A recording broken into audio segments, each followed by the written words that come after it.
काहेला पढ़ाए बर के पटना यूनिवर्सिटी में, काहेला पढ़ाए बर के पटना यूनिवर्सिटी में। आएंगे अनजान सरवे ले जाएंगे चोराई के, आएंगे अनजान सरवे ले जाएंगे चोराई के, ले जाएंगे चोराई के, बालर में बैठाई के, ले जाएंगे चोराई के, बालर में बैठाई के। लड़की के भैया बोलथिन पंचावा बैठाई के, लड़की के भैया बोलथिन पंचावा बैठाई के।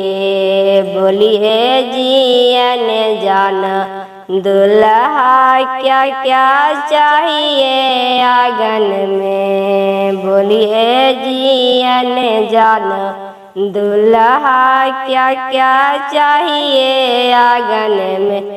गाड़ी चाहिए, घड़ी चाहिए, चनवा चाहिए डिजाइन के, गाड़ी लेंगे घड़ी लेंगे चनवा लेंगे डिजाइन के।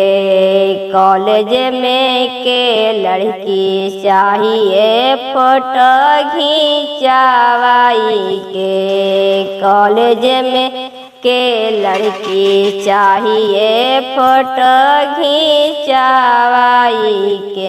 काहेला पढ़ाए बर के पटना यूनिवर्सिटी में, काहेला पढ़ाए बर के पटना यूनिवर्सिटी में। आएंगे अनजान सरवे ले जाएंगे चोराई के, आएंगे अनजान सरवे ले जाएंगे चोराई के, ले जाएंगे चोराई के, बालर में बैठाई के, ले जाएंगे चोराई के, बालर में बैठाई के।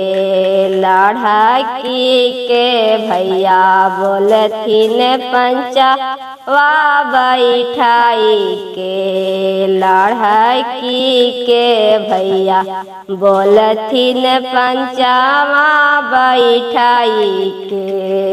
बोलिए जी लड़का के भैया क्या क्या चाहिए आंगन में, बोलिए जी लड़का के भैया क्या क्या चाहिए आंगन में।